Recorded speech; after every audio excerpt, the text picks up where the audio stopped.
Actually আমি Google search করি, আমি ডুয়ার্সে অনেকবারই এসেছি, কিন্তু এরকম একটু অফবিট জায়গা আমার খুব পছন্দ।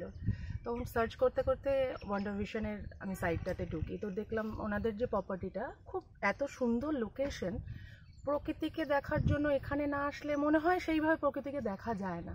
সব থেকে বড় কথা হচ্ছে ওয়ান্ডার ভিশনে আমি সার্চ করেছিলাম, নাম্বার পেয়েছিলাম অরিন্দম দা।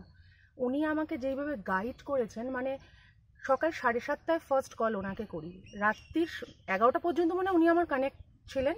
আর রাস্তা গুগলের থেকে ভালো বলেন, মানে কোন মোড়ে গেলে কোনটা পাবো, তারপর আবার মোড়টা বাঁক নিতে হবে, রাস্তাটা কতটা মিটার সেটাও উনি জানেন। আর যেটা হলো এখানে আসার পর এখানকার এক্সপিরিয়েন্স, এখানকার এনভায়রনমেন্ট দারুণ, এটা নিয়ে কিচ্ছু বলার নেই।